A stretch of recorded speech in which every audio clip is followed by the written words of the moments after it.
Assalamualaikum warahmatullahi wabarakatuh. Para mahasiswa sekalian, bertemu lagi dengan saya Muhammad Abdan Syadiki, pengajar psikologi eksperimental di program studi psikologi Fakultas Kedokteran Universitas Lambung Mangkurat. Pada kesempatan ini saya ingin menyampaikan tentang materi faktor-faktor validitas dalam penelitian eksperimental. Nah, teman-teman sekalian, nanti diharapkan setelah mendengarkan atau menonton video ini, teman-teman bisa memahami definisi validitas, yang kedua memahami jenis-jenis validitas dalam eksperimental, yang ketiga memahami faktor-faktor yang memengaruhi validitas dalam eksperimen. Nah, tanpa panjang lebar, langsung saja pada bagian yang pertama. Kalau kita bicara tentang validitas, mungkin asal katanya dari valid, ya. Valid itu kan benar, ya. Nah, kalau validitas artinya ketepatan atau kecermatan, bahwa sesuatu itu benar adanya. Kalau kita bisanya dengar uh, di TV misalnya berita yang valid, oh berarti itu berita yang benar, ya, atau tepat, tidak hoax gitu ya. Nah, begitu juga di penelitian, kita kenal dengan istilah validitas. Nah, cuman teman-teman, mungkin yang pernah dengar sebelumnya, validitas kan dikenal pada penelitian, pada pengukuran ya, alat ukur, atau skala, atau kuesioner.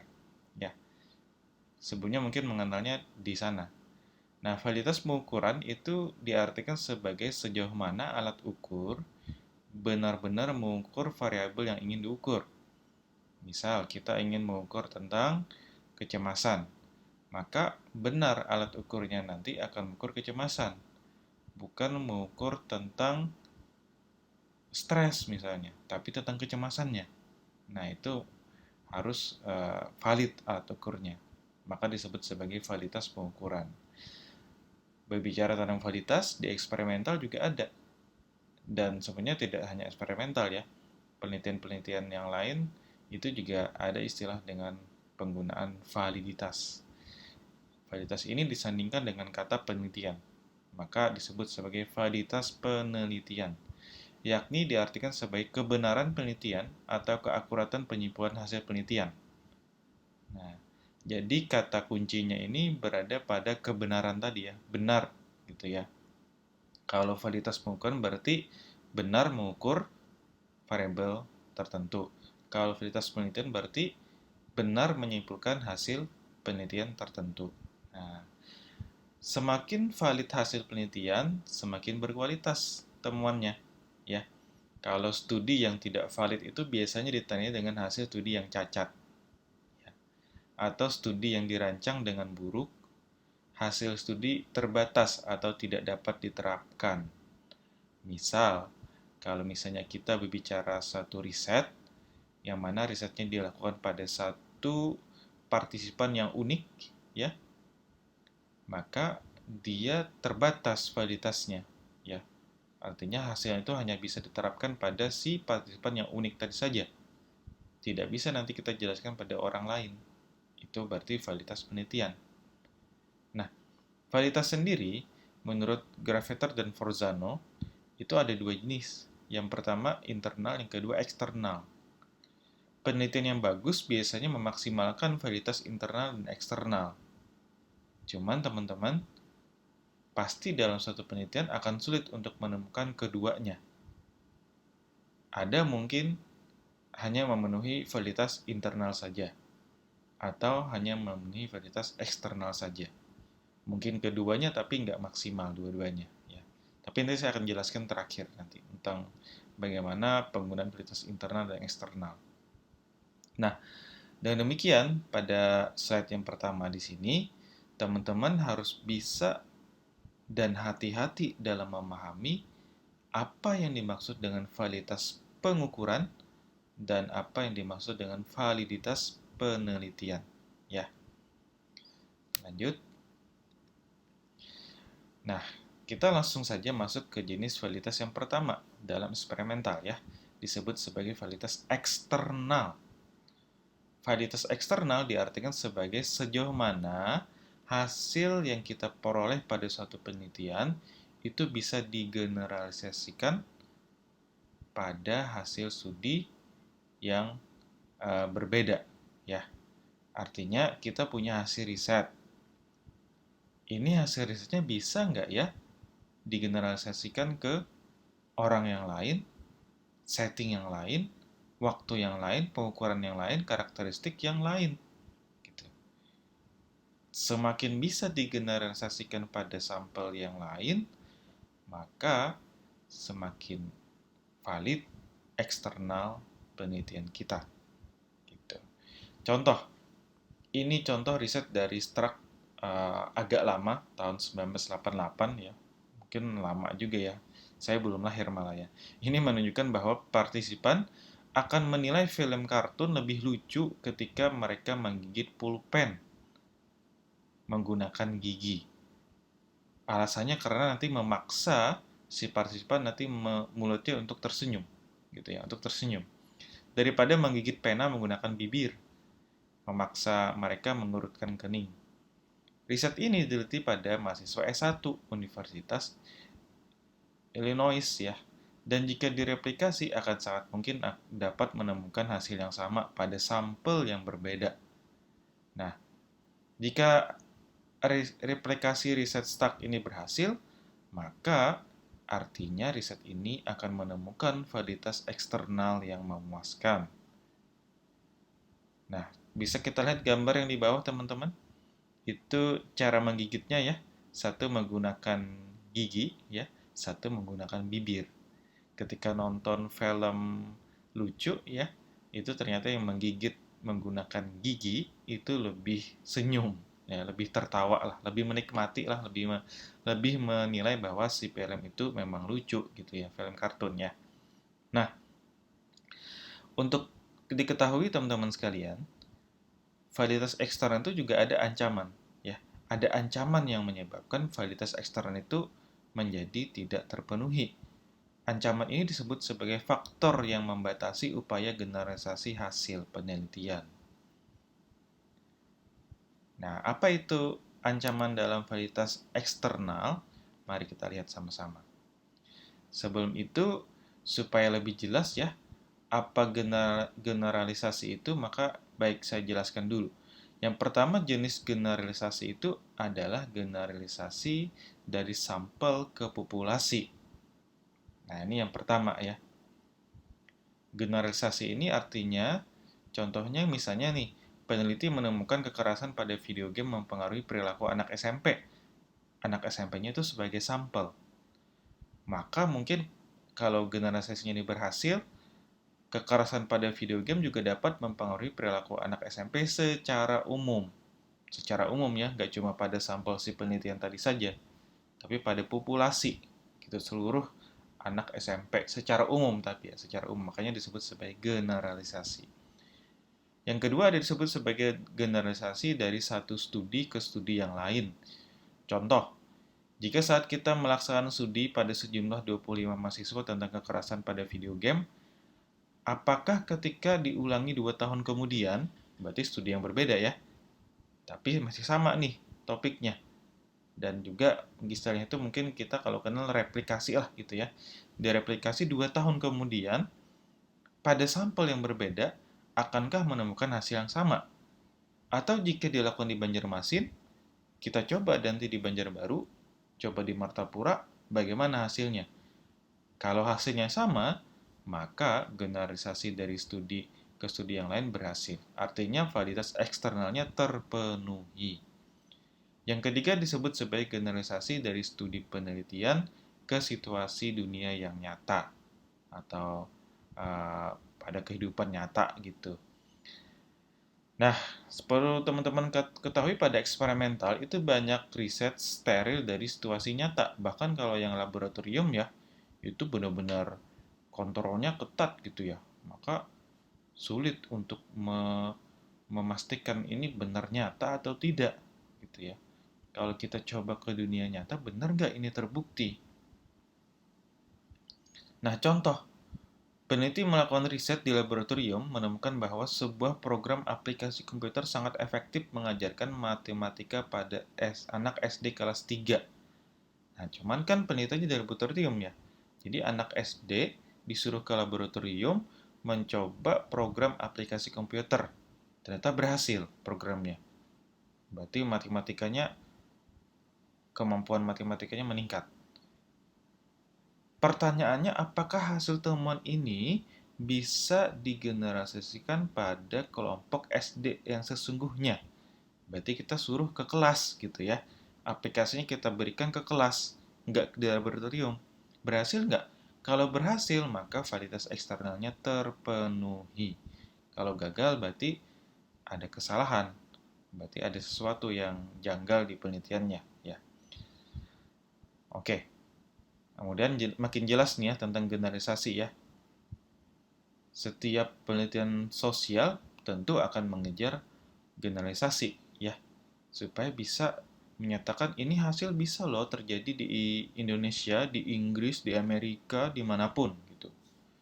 Semakin bisa generalisasinya, semakin mampu memenuhi kaidah penelitian ilmiah yang baik ya, good science. Lanjut. Nah, inilah beberapa faktor yang mengancam validitas eksternal eksperimental. Ini saya ambil dari artikel di jurnal psikologi ya, dari Haas Jarjo 2011. Yang pertama, interaksi hubungan kausal sebab akibat dipengaruhi oleh unit sampel. Jadi generalisasi ini dapat terancam jika efek ini hanya ditemukan pada sampel tertentu. Mungkin tidak berlaku pada unit yang lain. Nah, artinya kalau kita melakukan riset dan riset itu mempunyai karakteristik sampel yang sangat spesifik, maka akan sangat mungkin mengganggu validitas eksternal kita. Misal kita menelitinya pada siswa SD saja. Kalau kita coba ke siswa SMA, mungkin hasilnya akan berbeda gitu. Nah, yang kedua, interaksi hubungan kausal atau sebab akibat ya, kausal itu sebab itu berpengaruh variasi perlakuan. Jadi efek yang ditemukan pada variasi perlakuan tertentu mungkin tidak berlaku pada variasi yang lain, atau kombinasi perlakuan, atau hanya sebagian perlakuan yang digunakan. Nah, misal kalau kita melakukan riset tentang efektivitas pembelajaran, mungkin nanti kita akan coba pembelajaran daring, pembelajaran luring, ya, pembelajaran menggunakan ceramah. Tapi kalau misalnya kita variasi perlakuannya hanya menggunakan variasi yakni pembelajaran daring saja dan kontrol tanpa melibatkan pembelajaran luring dan ceramah, mungkin hasilnya akan berbeda dan sulit digeneralisasikan hasilnya pada variasi perlakuan yang berbeda. Ingat, variasi yang saya maksud tadi adalah tentang metodenya, kayak misalnya metode pengajaran, berarti ada 3 variasinya, luring, daring, ceramah misalnya. Oke, yang ketiga, interaksi hubungan kausal sebab akibat dipengaruhi dampak perlakuan. Jadi efek yang ditemukan pada satu jenis pengamatan, dampak perlakuan tertentu mungkin tidak berlaku pada jenis pengamatan dampak perlakuan yang lainnya. Nah, apa yang dimaksud dengan dampak perlakuan tertentu? Jadi misalnya kita mengamati ya, kita kan mengamati itu hanya pada perilaku menolong menggunakan donasi misalnya. Mungkin akan berbeda ketika kita ingin mengetahui tentang pengamatan perilaku yang menolong jenis yang lainnya. Tadi misalnya mendonasikan dengan uang. Mungkin kalau donasinya kita ganti menggunakan pakaian, kita mau lihat pengamatan dari dampak perlakuan manipulasi tertentu akan berbeda gitu antara pakaian dan uang. Kita kan mengamati orang memberi uang kah, orang memberikan pakaian kah. Mungkin orang lebih mudah misalnya memberikan uang karena langsung diambil, langsung kasih. Kalau pakaian kan nyari dulu misalnya. Nah, itu bisa menyebabkan nanti generalisasi hasilnya akan sulit ditemui. Ya. Yang keempat disebut sebagai interaksi hubungan kausal dipengaruhi variasi setting. Setting yang dimaksud di sini adalah bagaimana pengaturan prosedur eksperimental, ya. Kalau misalnya dalam prosedur eksperimentalnya itu eh, ada tahapan-tahapan khusus, ya. Misal, partisipan disuruh mengukur kecemasan dulu. Setelah itu dia disuruh nonton video lucu. Setelah itu dia diukur lagi kecemasannya. Atau sebelum diukur kecemasan, mungkin dia disuruh dulu mengerjakan soal misalnya ya. Jadi ada sistematika tuh ya. Jadi misalnya tadi diukur kecemasan, nonton film, disuruh mengerjakan soal, diukur lagi kecemasannya. Mungkin nanti akan berbeda hasilnya ketika misalnya kecemasannya dikasih di depan. Misalnya perlakuannya tadi nonton film lucu itu di depan, kecemasannya hanya di akhir saja, mungkin akan berbeda. Maka nanti ketika teman-teman merancang penelitian eksperimental, perhatikan baik-baik prosedurnya. Apakah sudah sesuai atau tidak. Yang kelima disebut sebagai mediasi tergantung pada konteks. Faktor mediasi ya atau mediator itulah faktor yang menjebatani, istilahnya jembatan ya.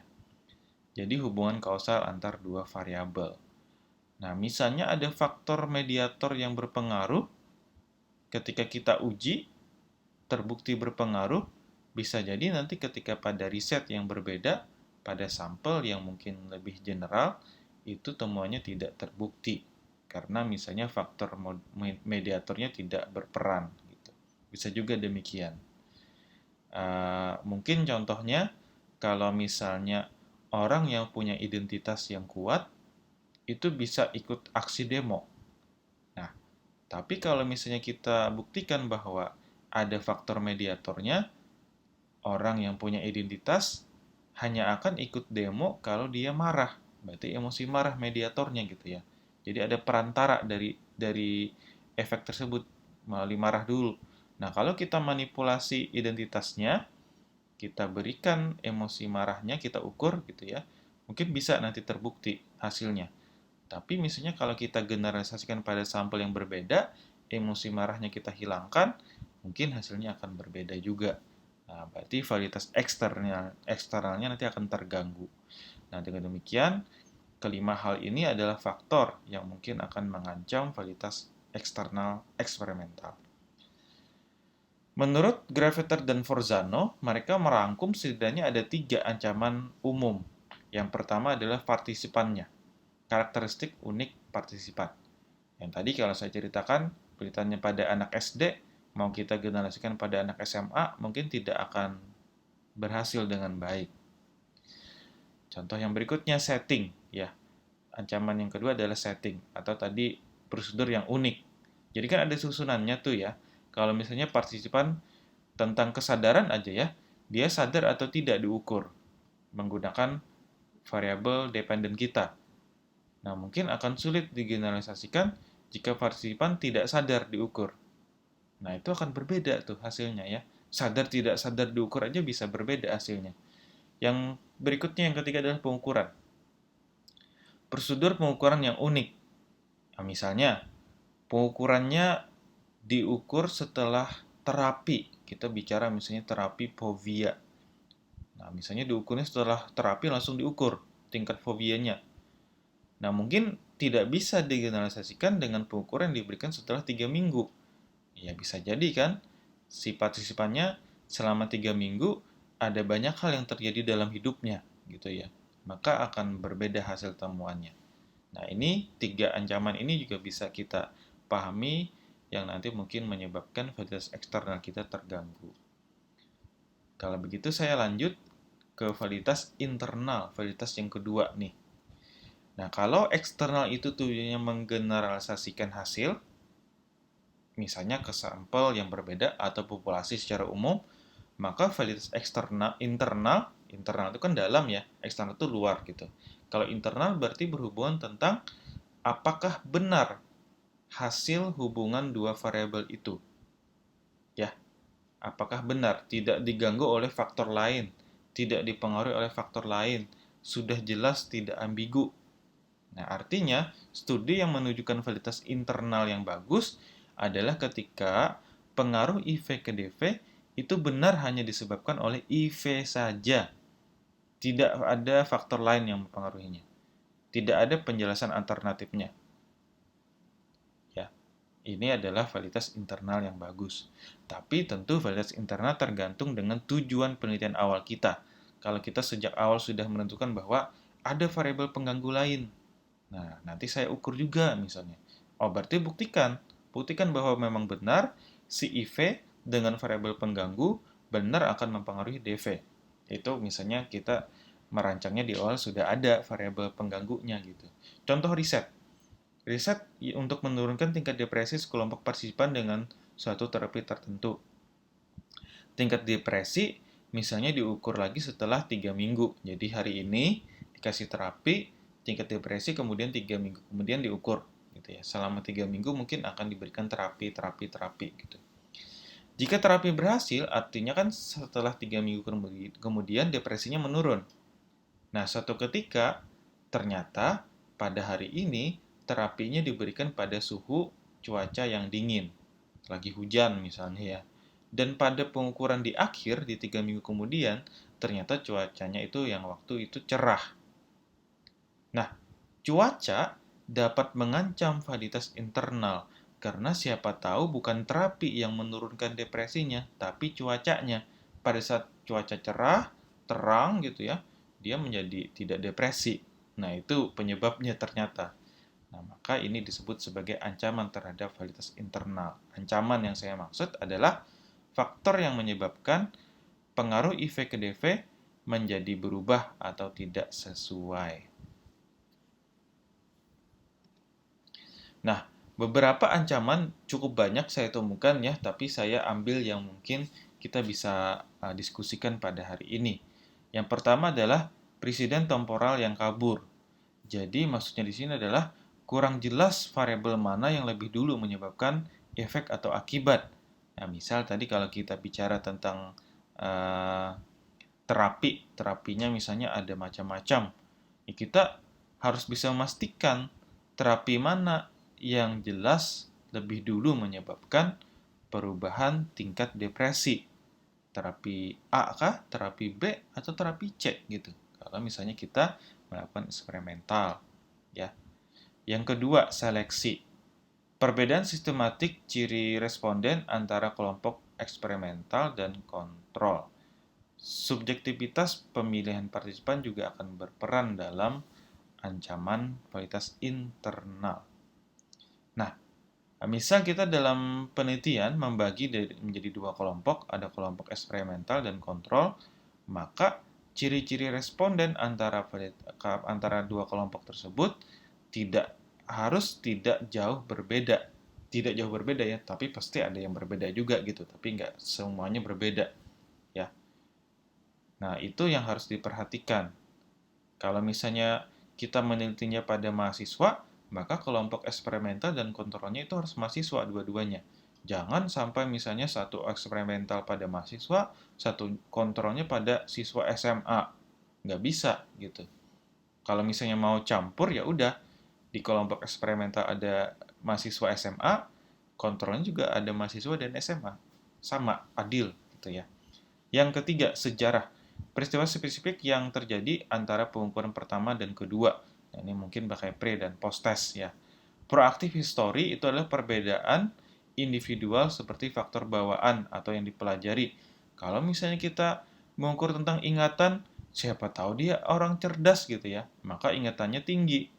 Maka itu faktor itu antara pengukuran pertama dan pengukuran kedua, siapa tahu penyebabnya adalah proaktif histori karena dia sudah faktor bawaannya dia cerdas gitu ya, sejak lahir cerdas gitu.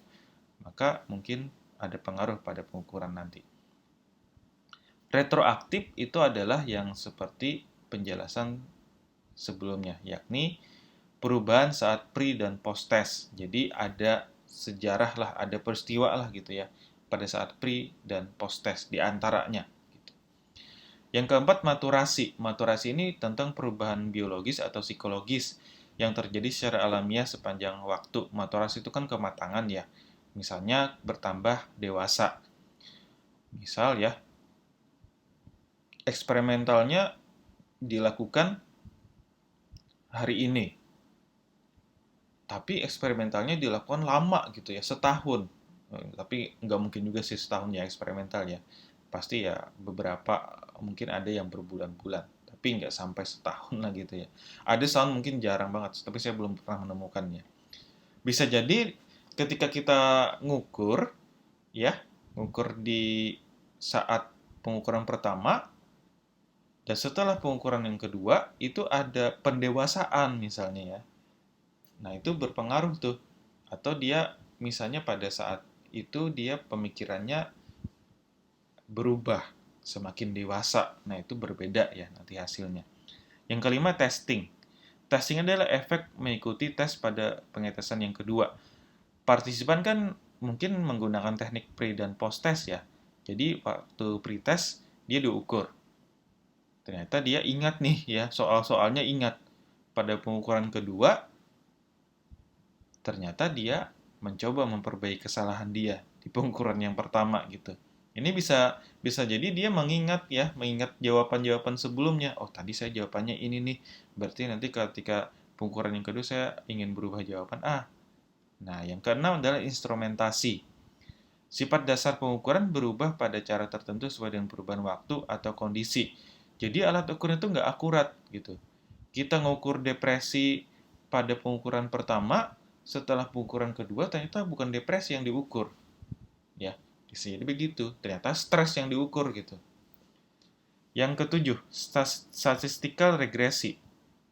Nah, jika sampel dipilih berdasarkan pada skor-skor ekstrim, ya, terlalu tinggi atau terlalu rendah, sehingga nanti saat diukur menggunakan variabel lain, skor sampel jadi malah kurang ekstrim. Nah, solusinya bisa. Kalau misalnya kita ngukurnya pada kelompok ekstrim, ya udah kita satu kelompoknya semuanya ekstrim. Saya maksudkan ekstrimnya adalah nilainya itu terlalu tinggi. Misal, kita mengukur pada kelompok orang-orang cerdas. Ya sudah, berarti nanti jangan sampai ada orang yang kurang cerdas masuk juga dalam kelompoknya. Jadi semua dalam satu kelompok itu heterogen, orang-orangnya cerdas semua, ekstrim semua gitu ya. Yang kedelapan adalah atrisi atau mortalitas. Kadang-kadang ya, ini apalagi yang sifatnya itu penelitian eksperimental longitudinal ya. Jadi hari ini 3 minggu kemudian diukur lagi gitu. Itu atau yang nggak longitudinal juga bisa. Hari ini diteliti, sejam kemudian ya, itu diukur lagi defeknya misalnya. Jadi pre dan post test gitu ya. Nah, itu bisa jadi partisipan mengundurkan diri di tengah-tengah ya. Dia hilang, dia mundur gitu. Itu karena pasti kita kan penelitiannya sukarela ya. Kalaupun ada hadiah, tapi kan nggak wajib semuanya mendapat hadiah. Ada juga mungkin mewajibkan gitu. Nah, bisa jadi karena misalnya waktu dia ikut eksperimental awal, semangat, setelah ikut ternyata dia merasa, aduh sulit banget eksperimentalnya gitu. Akhirnya dia kabur, hilang gitu. Nah, itu penyebab mungkin validitas internal kita terganggu. Yang terakhir adalah efek adiktif atau interaktif ancaman terhadap validitas internal. Jadi ancaman itu muncul dengan pengaruh ancaman lain. Ya, bisa demikian. Jadi ada faktor lain ya. Tadi ada faktor sejarah ditambah faktor maturasi misalnya. Tambah faktor testing lagi gitu. Maka ancamannya double impact pada validitas internal kita ya. Nah, baik, kita lanjutkan teman-teman. Kalau diringkas oleh Gravater dan Forzano, itu 3 validitas internal yang mungkin faktor mengancamnya adalah pertama lingkungan. Lingkungan ini jika dua perlakuan diberikan pada lingkungan yang berbeda, misal terapi X diberinya pada malam hari, kemudian kita uji lagi pada siang hari. Nah, bisa jadi perubahan depresinya bukan karena terapi X, tapi karena waktu yang diberikan ya, atau lingkungan yang diberikan, siang dan malam misalnya, atau pagi dan malam. Di sini contohnya pagi dan malam ya. Perbedaan individual. Individu itu kan unik ya. Jadi semuanya, bahkan orang kembar sekalipun itu unik gitu. Ada perbedaan. Karakteristik partisipan yang memiliki karakter yang pribadi yang sangat berbeda itu bisa menyebabkan validitas internal kita turun ya atau tidak tercapai. Jika terapi kita berikan pada orang tua ya, tapi tadi terapi depresi ya, kita cobakan pada orang muda, mungkin hasilnya akan berbeda. Tapi hasilnya berbeda bukan karena terapinya, tapi karena usianya. Nah, itu hati-hati ya dalam penelitian. Maka bisa jadi nanti untuk mengontrol ancaman yang kedua ini, ya kita tentukan karakteristiknya. Kita mau siapa yang diuji ya. Mungkin kalau misalnya mau usianya kita buat range misalnya ya. Dari usia 18 sampai 20 tahun gitu. Laki-laki, perempuan, mahasiswa saja. Nah, itu kan nanti diatur dalam penelitian sesuai dengan tujuan penelitiannya. Terkait waktu, variabel bisa berubah dari waktu ke waktu ya. Ini bisa jadi dampaknya karena latihan. Tadi saya sudah jelaskan sebelumnya ya. Atau kelelahan. Ya, faktor di luar penelitian lah gitu ya. Karena dia ikut pretest, karena dia sudah latihan, post-testnya tinggi gitu ya. Karena dia memperbaiki hasil dari pretest dia. Nah, itu bisa terjadi demikian. Nah, ada beberapa informasi penting tentang validitas penelitian. Nah, ini teman-teman harus perhatikan baik-baik nih ya ketika kalian merancang eksperimental. Yang pertama, tidak ada rancangan penelitian yang sempurna. Harus tahu ya. Bahkan ketika sudah diuji, ternyata hipotesis kita ditolak. Ya sudah, kalau ditolak itulah hasilnya. Kalau kita sudah melaksanakan dengan prosedur yang ilmiah, sesuai dengan kaidah-kaidah penelitian ilmiah, ya, prosedurnya udah rapi, alat ukurnya udah bagus, gitu ya, sampelnya udah direkrut dengan baik, tapi tidak terbukti hipotesis kita, ya sudah hasilnya demikian. Ya, berarti validitas internal kita tidak tercapai. Nah, maka tidak ada penelitian yang sempurna, teman-teman. Langkah mengurangi atau menghilangkan satu ancaman bisa malah menyebabkan ancaman lain muncul. Wow, ya. Jadi kita hilangkan ancamannya, malah muncul ancaman-ancaman lainnya gitu. Maka saya rasa untuk mengatasi suatu ancaman, kita harus hati-hati juga gitu ya. Maka identifikasilah variabel pengganggu, hilangkan pengaruhnya, lakukan kontrol yang ketat gitu. Itu bisa juga ya. Kalau misalnya tadi cuaca, ya sudah kalau begitu, kalau cuacanya mungkin nanti akan mempengaruhi hasil validitas internal kita, maka kita ukurnya pada cuaca yang cerah aja dua-duanya misalnya. Cuaca cerah dua-duanya, itu bisa. Nah, meningkatkan validitas internal itu bisa menurunkan validitas eksternal. Kenapa demikian teman-teman? Kalau kita menguatkan hasil bahwa hanya IV saja yang berpengaruh pada DV, tidak faktor lain, itu kita akan melakukan kontrol yang ketat pada faktor-faktor pengganggu lainnya. Kita singkirkan faktor pengganggu lainnya. Semakin kita ketat pengontrolannya, semakin kita sulit nanti untuk menggeneralisasikan hasilnya pada populasi yang berbeda. Atau kita tadi validitas internal partisipan. Kita batasi partisipannya. Artinya nanti hasilnya pada partisipan tertentu saja. Kita tidak bisa generasikan pada sampel yang berbeda. Nah, itu menurunkan validitas eksternal. Berlaku sebaliknya, teman-teman. Ketika teman-teman ingin meningkatkan validitas eksternalnya saja, maka nanti bisa berdampak pada validitas internalnya yang menurun. Nah, kita luaskan misalnya sampelnya ya. Kita luaskan sampelnya. Semakin heterogen sampel, gitu ya, semakin sulit menemukan validitas internalnya. Untuk itu, sesuaikanlah dengan tujuan studi validitas mana yang ingin dikejar. Jadi nggak harus dua-duanya dikejar. Ya, kalau kita pengen kejar, ya kita pengen internalnya lah gitu ya, terbukti gitu. Bahwa benar si IV saja yang berpengaruh pada DV. Ya sudah, itu aja nanti kita buktikan sesuai tujuan penelitiannya. Nah, hati-hati dengan bias eksperimenter. Kadang-kadang ketika ada kehadiran orang atau kehadiran peneliti dalam eksperimen, itu bisa menyebabkan validitas kita terganggu. Gitu.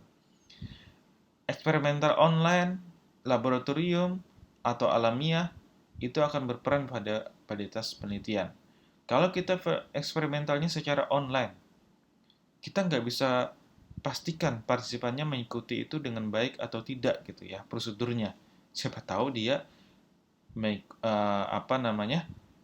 mengikuti penelitian sambil makan gitu ya, atau sambil nonton TV ini sambil lihat gitu ya, sambil ikutin penelitian kita. Dia nggak fokus. Kita nggak bisa lihat kan ya dia melakukan apa. Maka validitas internal kita mungkin akan terganggu. Ya, internal ke dalam berarti hasil, eksternal keluar berarti generalisasi. Ingat itu aja ya, biar mudah ya. Atau laboratorium. Laboratorium kan kontrolnya ketat ya, kayak ruangan. Suhu ruangan harus 25 derajat Celcius. Pencahayaan harus seterang ini misalnya. Jendelanya, kursinya, mejanya, itu akan berpengaruh ya. Semakin kita kontrol, semakin ketat kontrolnya, semakin banyak yang dikontrol, validitas internalnya mungkin semakin baik, tapi eksternalnya akan semakin sulit tercapai. Sebaliknya pada penelitian alamiah, itu kan kita uncontrol kan ya. Kalau kita alamiah kan ya udah hasilnya di lapangan begitu, prosedurnya ya begitu gitu ya, nggak ada yang bisa kita kontrol, maka mungkin validitas internalnya akan terganggu ya. Hati-hati dengan eksperimental dengan memaksimalkan perbedaan variasi perlakuan. Nah, ini juga hati-hati ini dalam dalam menentukan manipulasi penelitian, ya. Misal kalau kita melakukan terapi, ya terapinya itu variasi terapinya itu jangan jauh-jauh berbeda gitu ya. Itu akan menyebabkan nanti hasilnya ya jelas berbeda karena terapinya berbeda gitu. Ya kalau ada terapi itu terapi ya kalau enggak ya kita kasih terapinya mungkin gini aja. Kasih terapi 1 kali dibandingkan yang 2 kali, hasilnya bagaimana? Nah, itu kan nggak terlalu jauh berbeda ya, cuma frekuensinya aja berbeda. Jangan satu terapi bermain, satu terapi yang sangat berbeda gitu, jauh perbedaannya. Ya, itu sudah pasti hasilnya berbeda. Maka nanti kita akan hasilnya akan terlalu berbeda juga gitu ya. Karena memang perbedaannya jauh banget variasi. Variasi yang kita bicara tentang variasi ya, bukan tentang bicara variabel. Variasi variabelnya ya. Variasi tadi kalau misalnya satu menggunakan metode pembelajaran luring, ya satunya boleh daring. Itu variasinya. Jangan misalnya satu diberikan pembelajaran luring ya, satunya misalnya bukan tentang pembelajaran gitu ya. Hanya disuruh membaca saja misalnya. Nah, itu beda ya nanti hasilnya. Nah, eksperimental lebih kuat pada validitas internal, tapi lemah pada validitas eksternal. Berbeda pada studi korelasi atau non-eksperimental. Karena kan di eksperimental itu kontrolnya kan macam-macam ya. Kalau misalnya kita setting lingkungan aja itu macam-macam. Dari segi prosedur aja itu kan ada prosedur bakunya gitu, tiap eksperimental ya. Harus diberi apa dulu, yang kedua diberi apa, yang ketiga diberi apa, dan seterusnya. Maka dia nanti akan kuat di internal, akan sulit kita generalisasikan hasilnya. Ya, makanya kan orang sekarang replikasi ya. Kita coba, makanya kan tugas kan replikasi ya. Kita replikasilah hasil studi luar, kita buktikan ada nggak hasilnya terbukti juga gitu. Yang terakhir adalah perhatikan validitas lain. Ada juga tentang validitas statistik berkaitan dengan statistical conclusion validity. Ini berkaitan dengan misalnya penggunaan uji statistik. Jangan sampai salah ya teman-teman ya. Kalau 2 kelompok uji T, kalau lebih 2 kelompok ANOVA atau uji F dan seterusnya. Ada juga validitas yang berkaitan dengan konstruk pengukuran. Jadi benar nggak yang kita ukur ini tentang depresi? Jangan-jangan kita ukur tentang stres gitu ya. Berbeda nanti hasilnya, maka hati-hati teman-teman. Nah, Saya hari ini cuma menjelaskan validitas eksternal dan internal saja, yang pada umumnya dua inilah yang dijelaskan oleh banyak ahli yang penting harus kita ketahui. Nah, demikian paparan saya mengenai materi hari ini, ya. Silahkan dibaca lagi, mungkin bisa dibaca dari sumber acuan yang saya ambil di sini, ya. Kalau misalnya ada pertanyaan boleh dituliskan pada kolom komentar. Selamat belajar, selamat beraktivitas.